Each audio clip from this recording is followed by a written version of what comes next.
Egunon guztioi, buenos días. Ongi etorriak Goierri Eskolako ate irekien jardunaldira.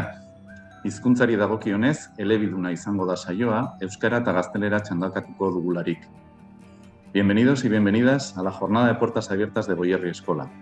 En cuanto al tratamiento del idioma, la sesión será bilingüe, de manera que alternaremos el euskera y el castellano. Las preguntas podréis realizarlas por el chat en cualquiera de los dos idiomas. Hasi aurretik, kontuan izan, emango dugun informazio guztia eskolako web orrian duzuela. Hezkuntza eskaintza atalean dagokizuen etapan klikatuta. Recordad que la jornada está compuesta de dos partes. En la primera os presentaremos las líneas generales de la oferta y dura aproximadamente media hora. Al finalizar esta primera parte, os invitaremos a salir de esta videollamada y entrar en el segundo enlace que se os ha enviado para acceder a la charla específica de cada familia y ciclo. Vale, lehenik eta behin, gaurko aurkezpenean, nirekin arituko diren lankideak aurkeztu nahi dizkizuet. Por un lado, Mikel Azkarate, jefe de estudios de Goierri Escola, nos presentará los puntos más destacados del proyecto pedagógico del centro. Egunon eta ongi etorri. Bestetik, Juan Urteagak, lanpraktiken eta dualen arduraduna, zikloetako bigarren urteko ibilbideak eta aukerak aurkeztuko dizkigu. José María Alcorta, responsable de comunicación, nos indicará algunos puntos prácticos de la matriculación. Kaixo, egunon, ongi etorriak. Baina aurretik, ni neuk, Jorge Mancesidor, zuzendaria izanik, Goierri Eskolako aurkezpen instituzionala egingo dizuet. Oso, saioari hasiera emango diogu beraz. Goierri Eskola, Goierri Fundazioaren parte bat da, eta honen patrono edo jabeak, Goierri Baiarako 18 udalak eta 44 bat enpresa dira. Ondorioz, hauek dira batetik gure eskaintza eta bestetik gure egiteko moduak zehazten dizkigutenak, Baiarako etorkizuneko beharren arabera. Además, Goierri Escola está situada en el Polo de Innovación Goierri y tenemos como vecinos, por un lado, al Centro Tecnológico Lortec, a la Agencia de Desarrollo Comarcal Goyeki y a diferentes empresas de base tecnológica. Guztiekin, erlazio estua dugu eta mankomuneko proiektua egiten dugu. Era berean, Mondragon Unibertsitateko Goierriko kampusa eskolan kokatuta dago, eta ikaslan izeneko praktika zentru propioa dugu, gure ikaslentzako eta gaur bertan aurkeztu egingo dizuegu. Como tercera idea, indicar que Goierri tiene oferta académica en cada una de todas las etapas postobligatorias del sistema educativo. Lanbide heziketan, oinarrizko lanbide heziketan 4 ziklo dauzkagu, gaur aurkeztuko dizkizuegunak, erdi mailan beste 4 ziklo eta goi mailan berriz 6 ziklo desberdin. Ofrecemos también el bachillerato en su modalidad científica y gracias a la Universidad de Mondragón, a Mondragón Unibertsitatea, el grado de Ingeniería Mecánica y un máster en Fabricación Aditiva Industrial en su campus de Goierri. Sarrera bukatzeko 3 minutuko bideo bat ikusiko dugu eta ondoren Mikelek Goierri Eskolako proiektu pedagogikoa aurkeztuko digu.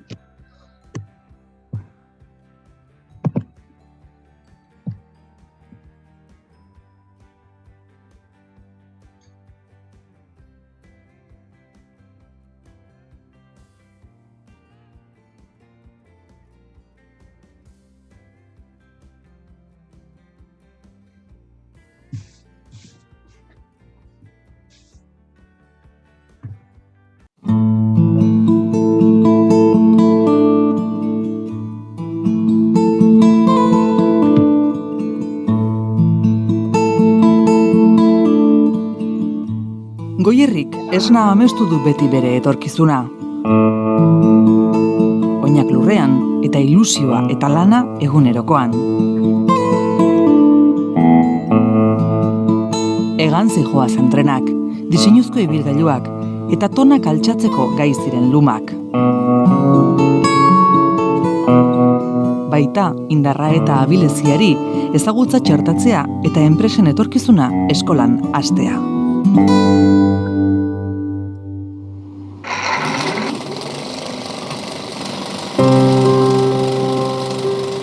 Ura izan zen nire jatorria, handik sortu nintzen. Goierri Eskola naiz. Arro esan dezaket gure ehun industriala elikatzen duten 15.000 profesional baino gehiagoren formakuntzaren ardura izan dudala. enpresetatik eta enpresetarako, udaletatik eta bailararen etorkizuna bermatzeko egiten dut lan, alor pribatua eta publikoaren batuketari esker. Gaur 18 udalerri eta 40 enpresa dira eskolaren patrono. Pasioak lanbide bilakatzen dira hemen. Lanbideak pasio. Maila guztietan. Goierri berrikuntza gunearen parte naiz, eta irakaskuntzan, berrikuntzan, ikerketan eta unibertsitate mailan dudan onena ematen diet ikasle guztiei. Hezkuntza proiektu berritzailea, abangoardiako instalakuntza eta ekipamenduekin, baina beste ezeren gainetik lantalde kualifikatua eta konprometitua, beti giza baloreetan oinarritua, ez baitago profesional onik balore egokirik gabe. Bailararen ekonomiaren bultzatzaile naiz, ikertzaile, ekintzaile. Gure industriarentzat nazioarteratzeak duen garrantzia hartuta, ikasleei gure mugez haratagoko esperientziak eskaintzen dizkiet. Edukien transmisioan oinarritutako irakaskuntzatik modelo aktibo batera igaro naiz, konpetentziak ardatz izatera, etengabeko aldaketan dagoen munduari erantzunak emateko gaitasunak lantzen. Nire egiteko eta ekiteko moduak erreferente izatera eraman nau nazioarteko mailan. Hemen ondo dakigu zer den taldean aritzea.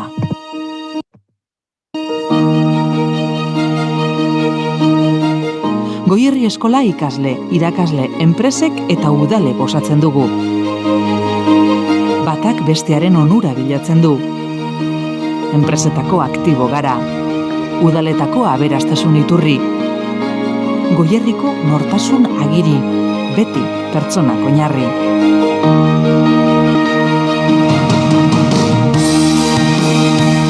Egunero ikasten dugu zerbait, eta ikasitakoa irakastea baitan dugu. Ametsak egi bilakatu nahi baditugu, taldean egin behar dugu lan, konpromisoz, malgutasunez eta sendo. Dukizuna, esna egiten diren amets horiekin eraikiz. Esan eta ahaztuko dut, irakatsi eta agian gogoratuko dut. Murgildu nazazu eta ikasiko dut. Goierri eskola, Innovating Vocational Studies.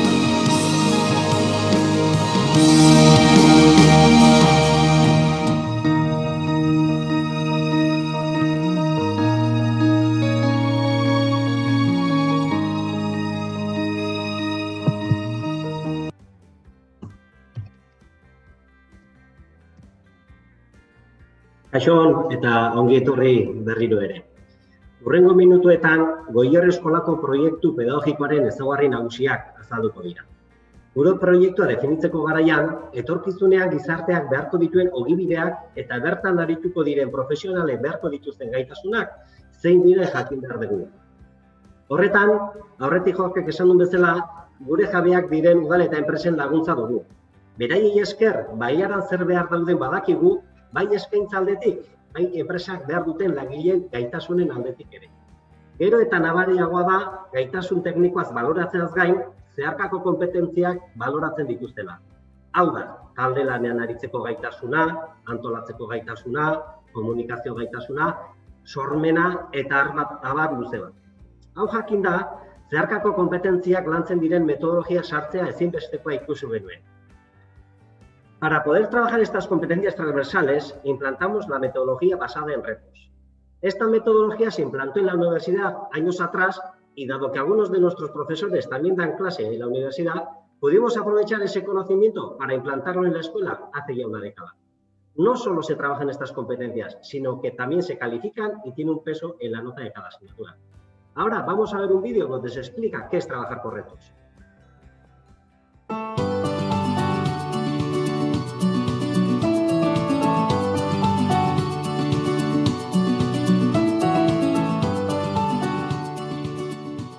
Erronketan oinarritutako metodologiak eta delakoak ikasleak zeharkako konpetentzietan trebatzea du helburu. Ikasleak lortzea nahi dugun zeharkako konpetentzioien artean daude komunikazioa, talde lana planifikatzeko eta aurrera eramateko iniziatiba izatea, sormena lantzea, IKT-en erabilera eta eleaniztasuna besteak beste.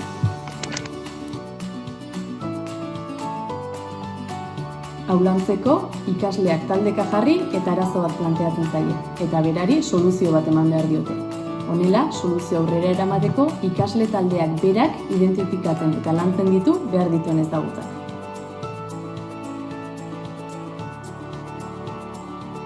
Proiektu horiek ahalik eta errealenak izaten saiatzen dira.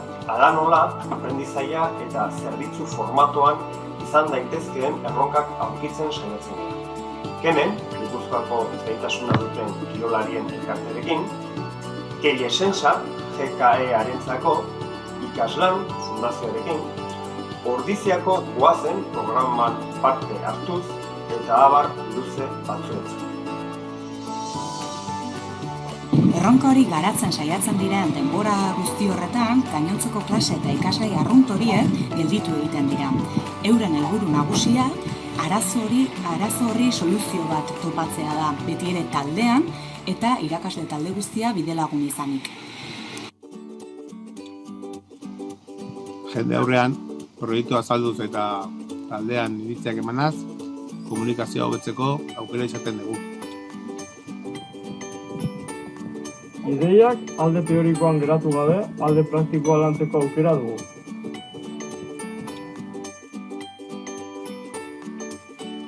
Elkarlanean, beharrak identifikatzen, planifikatzen eta erabakiak hartzen ikasteko balio du. Ditugun baliabide eta denbora kudeatzen edo gestionatzen ikasteko balio du. Lan mundua gerturatzen den metodologian trebatzen gaitu, talde lana eginez, arazoi aurre egin helburuak lortu arte. Animatzen.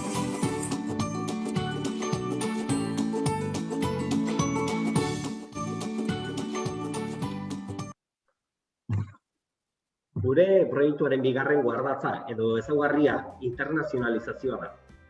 Zorionez, Baiaran diren enpresa asko internazionalak dira. Mundu mailan dituzte delegazioak, bezeroak eta hornitzaileek. Beraz, bertara langileak bidaltzea tokatzen zaie. Arrazoi honengatik, mugikortasunarekin eskarmentua eta ingeleraz komunikatzeko gaitasuna duten langileak estimatuak dituzte. Honela, hainbat bildu ditugu bi lerro horiek lantzeko.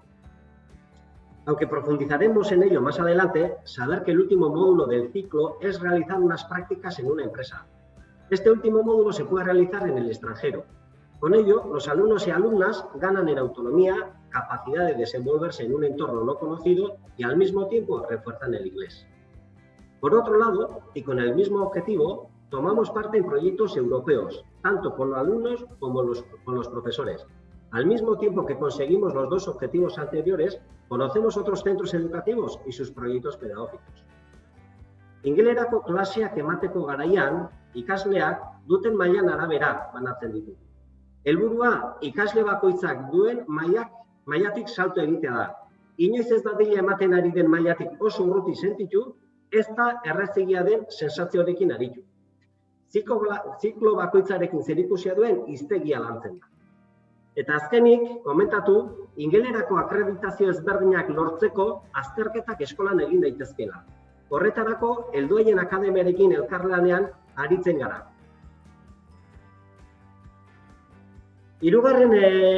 Como tercera característica, podríamos decir que somos una organización basada en las tecnologías de la información y la comunicación.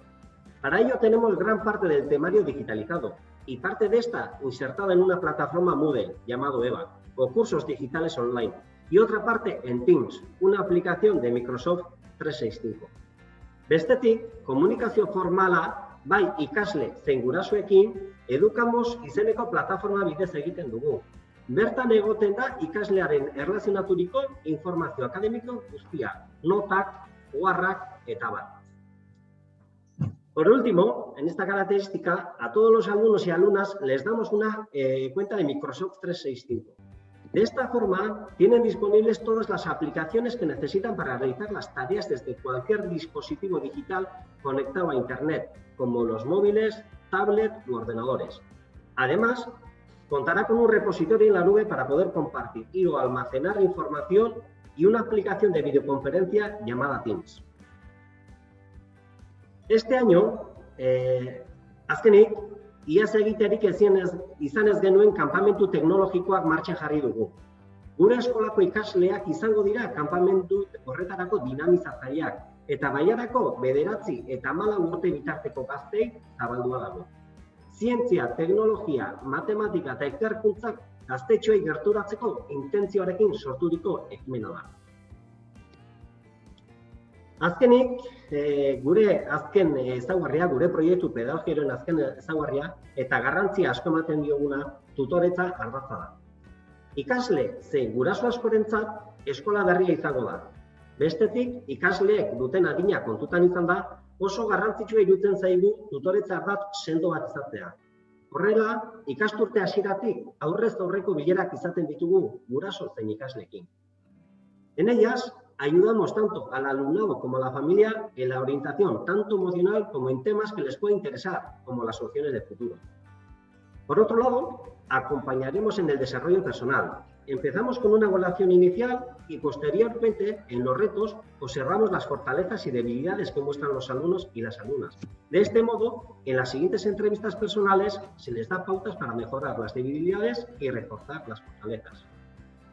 Gainera, gurasoekin elkarlanean aritzeko elkarrizketak ditugu, eta bestetik, aurretik komentatutako Edukamos izeneko plataforma ere. Ikaslearen informazio akademiko guztia eguneratuta bertan dagoelarik. Ondoren, tutoretza eta erronkan inguruko bideo bat ikusiko dugu. Kaixo, ni Ainhoa naiz, administrazio eta finantzak ikaste ditut Goierrin. Ni pertsonen arretako lehenengo mailako ikasle bat naiz. Ebaluazio bakoitzan bukaeran erronka bat egotea. Ebaluazioan zehar ikasiana praktikan jartzeko modun bada. Nire gomendioa da erronken aurrean beldurrik ez izatea. Esperientzia ona, erronkak politia dira, lana talden iteko, ikasteko nola lantzean talden. Eta lan egiten ari garen bitartean arazoren bat balin badaukagu edo zalantza balin baditugu, irakasleen laguntza dugu lana aurrera eramateko. Arazoren bat balin badaukazue, irakasleekin hitz egitea, arazoa planteatzea eta beraiekin arazoa komentatzea. Irakasleak beti prest daude laguntzeko, entzuteko eta arazoei irtenbide bat emateko. Dauka ona egote dela autoebaluazio bat, dela erronkan zu nola ikusi zean eta ze nota jarritzen diozun zure buruai. Eta da ikusteko irakasleke bai nola baloratzen zean zu zure burua. Koebaluazioa da zure taldekideei zuk nola baloratzen diezun eta nola ikusi dituzun behaiek erronkan zehar eta azkenen irakaslentzat nola ezin duten gainen talde guztien gainen irakasleek ere ikustegue ze nola baloratzen dituzun zure taldekideek. Erronka batez ere balio izan dit nik neuzkadan beldur asko gainditzeko. Erronkan zehar sentimendu asko dituzu, beldurra, ansiedadea, zalantza, ez dakizu lana ondo dan, ondo egiten ari zaren, irakaslei gustatuko zaien, baina behin lana bukatzen duzunean eta ondo eginda ikusten duzunean eta irakasle lan hori baloratzen dutenean, ikusten duzunean azken finean satisfazio handia ematen du. Taldean lan egiten ikastuzu eta baita ere besteen iritziak edo errespetatzen ere ikasten duzu.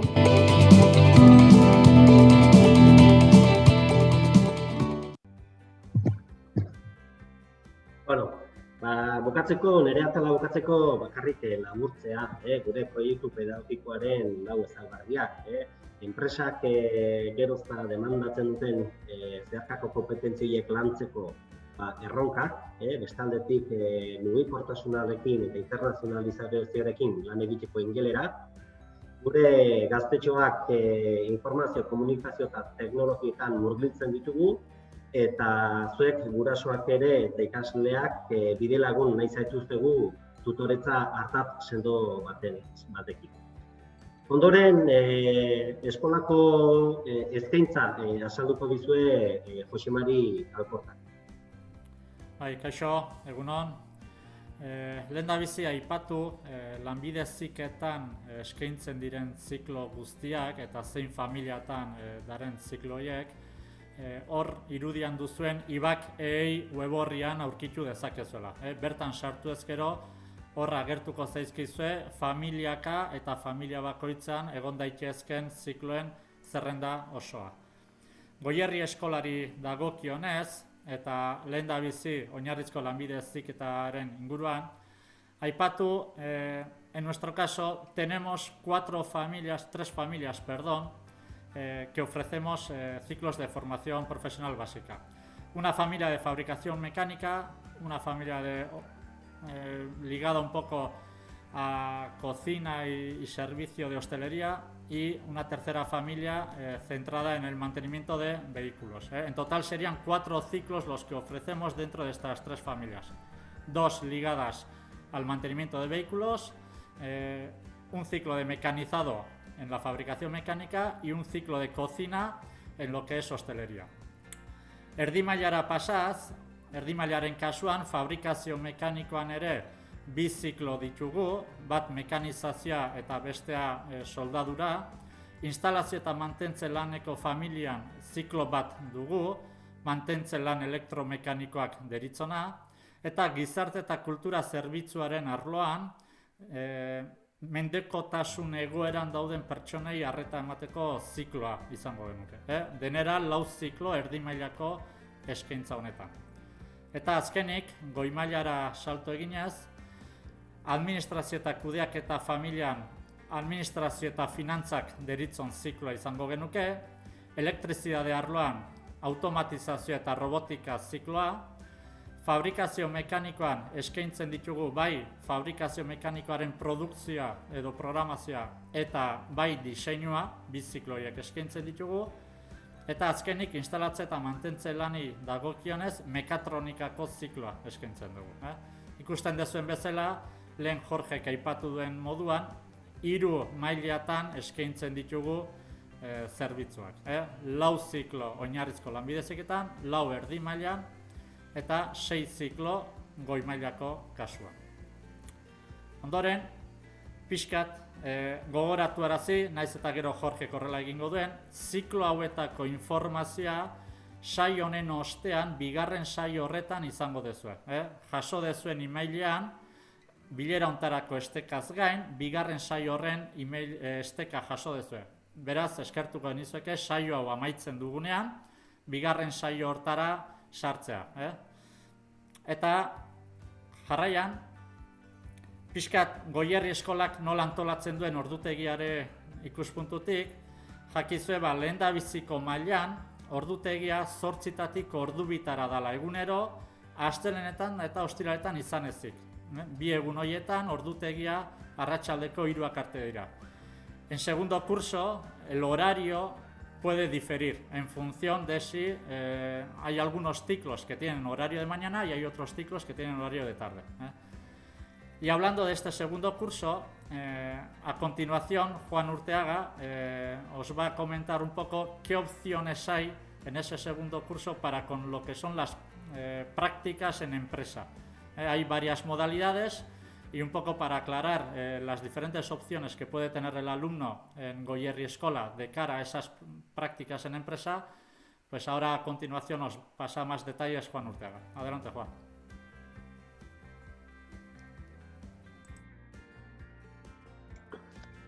Kaixo, ondorengo minutuotan saiatuko naiz laburtzen Goierri Eskolak eskaintzen dituen praktika aukera.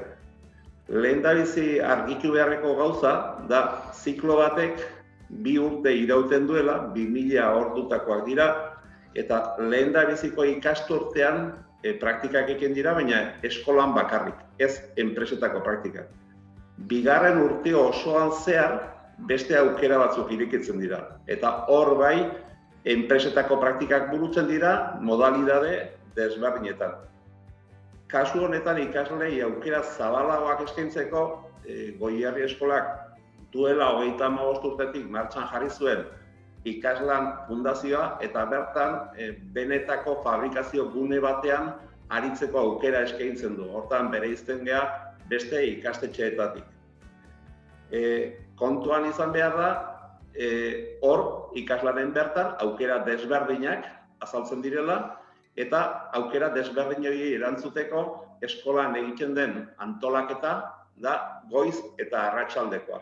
Hau da, talde batzuk goizez eskolara etortzen dira eta horrela arratsaldez ikaslanen parte hartzeko aukera dute, eta beste batzuk alderantziz. Modu horretara, urte osoan praktika eskaintza bat eskaintzeko moduan topatzen gara. A continuación pasaré a ver las diferencias que hay entre las distintas modalidades de prácticas. En primer lugar, tenemos las prácticas obligatorias, que es el mínimo exigido para obtener el título, y en este caso estamos hablando que las 1000 horas del segundo curso se reparten 600 horas en el centro de formación y 400 horas en una empresa, aproximadamente. Estas serían las prácticas obligatorias mínimas para obtener un título. Hay una segunda opción en la que estas últimas prácticas de los 3 meses se pueden desarrollar en el exterior, como antes ha dicho mi compañero Miquel. En este caso, no hay que hacer las prácticas de aquí, sino que las prácticas en el extranjero suplen a las de aquí. Para este caso, estas prácticas no son obligatorias, sino que son voluntarias, y además de que uno desea hacerlas, tiene que participar en un proceso de selección. Porque si hay más demanda que oferta, se establecen prioridades en las cuales la condición más importante es el expediente académico. En una tercera opción, pasamos a la opción de Ikaslan. En Ikaslan, en este caso, ya no estaríamos hablando de 1000 horas año, sino estamos hablando de 1700 horas año. Y para esas 1700 horas año se mantienen las 600 horas del centro escolar exactamente igual que en el resto de modalidades, eso no cambia para nada, pero a eso se añaden unas prácticas obligatorias que son al final de curso, cuando terminas las clases, de marzo hasta junio, y por otra parte, unas prácticas voluntarias que se pueden desarrollar en Ikaslan a media jornada, con la condición de que tienen que ser de año completo. Esa es, digamos, la opción distinta del resto de los centros educativos. Y en la cuarta opción pasamos a la modalidad de dual. En esta modalidad de dual también tenemos 1700 horas, pero esas 1700 horas en este caso se reparten en 2 espacios. Uno, 600 horas exactamente igual que en los modelos anteriores, y las 1100 horas restantes en una única empresa, que puede ser Ikaslan u otra empresa. Esas son las diferencias más importantes de los 4 modelos. Cuando hablamos de prácticas voluntarias, no hay que entender de que si yo quiero hacerlas, las hago, sino lo que hago es una solicitud. Y luego cada programa tiene sus requisitos.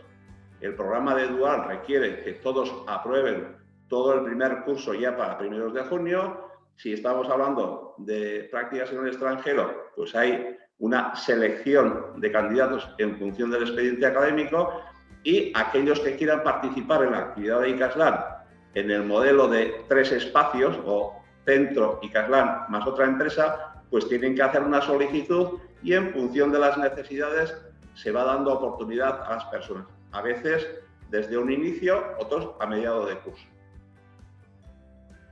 También hay que tener en cuenta que a la hora de elegir esas prácticas voluntarias surgen un montón de variables, que son, por ejemplo, hay personas que ya tienen una experiencia laboral previa, o hay personas que tienen una formación académica universitaria, o hay personas que tienen unas capacidades distintas a las demás. Entonces intentamos personalizar las prácticas de empresa a las características de esa persona, para dar números aproximadamente de qué número de alumnos está en cada programa. Los últimos 5 años andamos del orden de 30 a 50 alumnos en formación dual.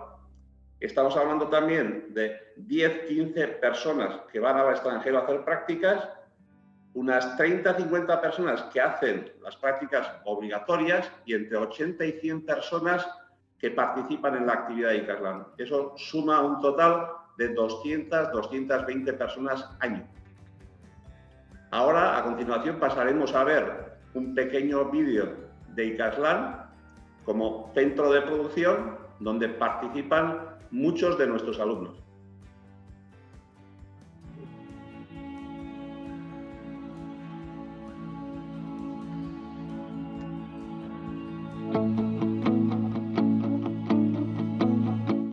Zuberoa Jauregi naiz, ikaslango ingurumen segurtasun eta kalitateko kudeaketa sistemen arduradune eta gaur hemen Goierri azokan zuei ikaslan zer da azalduko dizuena. Aurtengo modu pixka bat zelebre hontan edo berezi hontan izango da gure aurkezpena, bideo baten bidez, eta zeitun kontuatuko zate hau ez dela nire medio naturala, baina saiatuko naiz Ainar Angulo eta Jokin Perezekin batea ikaslan zer dan zuei azaltzen.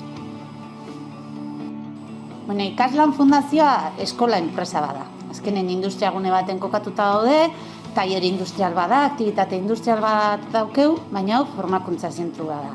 Eta bere helburua da Goierriko ikasle, lanbide heziketako ikasle zehatenoi, formakuntza praktiko bat eskaintzea entorno enpresarial erreal baten. Guk azkenen hemen ekoizten ditugun piezak gero saldu behar ditugu eta enpresa hau bideragarria izan behar da, beti ere bere formakuntzako helburu hori betetzen jarraitu ahal izateko.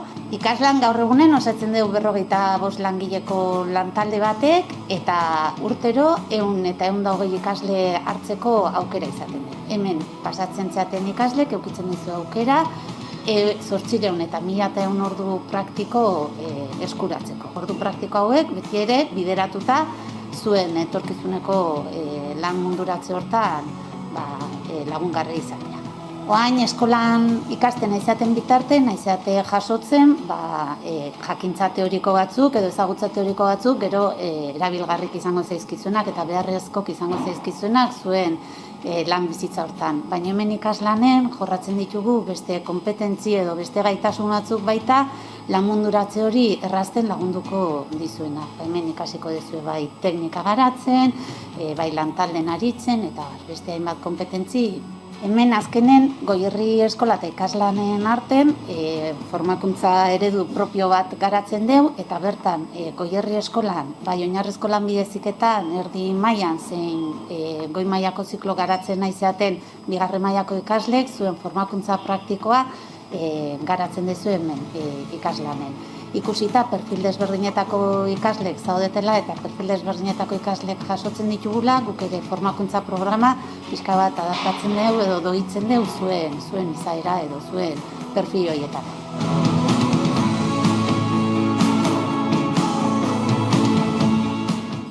Kaixo, Jokin Perez naiz, 24 urte ditut eta horrizikoa naiz. Goierrin ikasten nabil fabrikazio mekanikoen prozesuen programazioa eta bigarren urte honetan dual formatuan ikasanen nabil lanean. Nire esperientziagatik esan daike Donosti nibili naiz ikasten 4 urte ingenietza mekanikoa eta aldaketa bat behar nuen eta honek lagundu ditazken finen ikasi eta lan mundu sartzeko. Egia esan ikasi teorikoki asko ginde baino enekin lan mundun sartza zertzan eta horretik kanbio behar nuen. Nire goi maila gehiago da CNC programatzen ibiltzea eta dual formatu honetan eskin izatenen laserren hastea gehiago diseinu mundu ibiltzeko, gehiago gustatzen diseinatzea programatzea baino eta hola gero bukatzeako goi maila bi gauzetan trebezio biko nuen.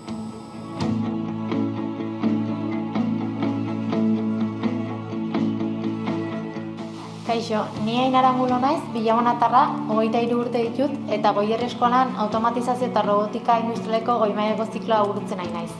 Horretaz gain, Ikaslan Fundazioan dual formatuan praktikak egiten ari naiz, mantenimendu postuan. Beraz, goizetan, 5 orduz klaseak egiten ditut Goierri eskolan eta txaldetan 4 orduz praktikak egiten ditut hemen.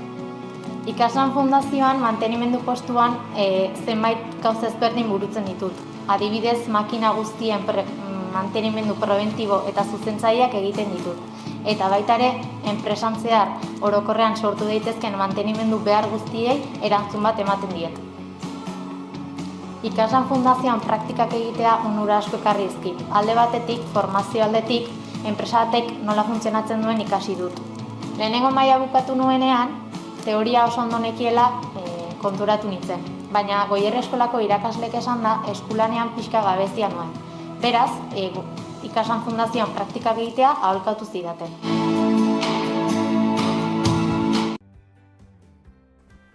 Jarraian, pixkat ikaslan zer dan ezagutu ostean, eta bizi dugun egoera honetan online modalitatean egiten ari garenez ate ireki saio hauek, pixkat jarraian bideo baten bitartez erakutsi nahiko genizueke Goierri eskolak dituen instalakuntzak.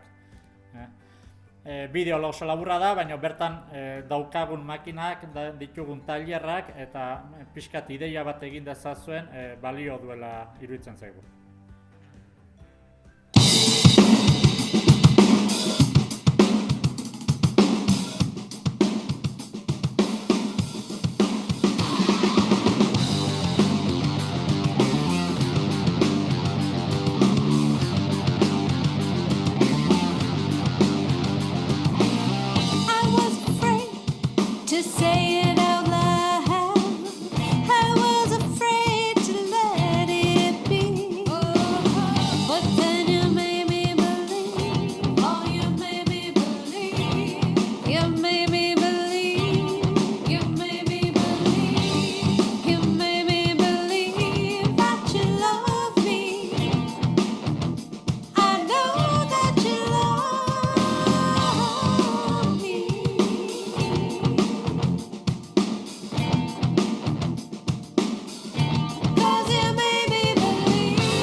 Jarraian, pixkat, matrikulazio prozesuari buruzko informazioa pasako dizuegu. Sabed que todo el proceso de matriculación y toda la información al respecto puede obtenerse a través de ese enlace en color rojo que podréis encontrar en nuestra página web. Comentaros que en principio los plazos para la prematrícula de formación profesional se inician en 31 de mayo y finalizan el 18 de junio, ambos inclusives. El proceso de matriculación, por otra parte, se celebrará durante los días 19 al 30 de julio. Como bien les comentamos, toda la información la tendrán disponible en nuestra página web, goierriescola.eus, a través de ese enlace que pone matriculate. Pasando un poco al... si bien las prematrículas... primero hablaremos de las cuotas de acceso. Comentad que tanto en grado medio como en grado superior existen unas cuotas en función de los estudios previos de los alumnos. Tal y como podéis observar ahí, en el caso de grado medio se reservan un 65% de plazas aproximadamente para los que vienen de DBH, un 20% para los que vienen de formación profesional básico y el resto 15% para los que vienen a través de las pruebas de acceso. Goi mailakoen kasuan, batxiergotikan datoztenentzako 60% kopurua gordetzen da, erdi mailako zikloak egin dituztenentzat 20% eta sarbide frogan bitartez 20%. Gutxi gora berako portzentaiak dira hauek. Aurre matrikula doakoa baldin bada, la prematrícula es gratuita, pero estudiar en Goierri Eskola, digamos que tiene esos costes que se pueden observar en la pantalla. El proceso de matrícula tendría un coste de 83 euros y después 10 cuotas de 56 euros, haciendo un total de 643 euros.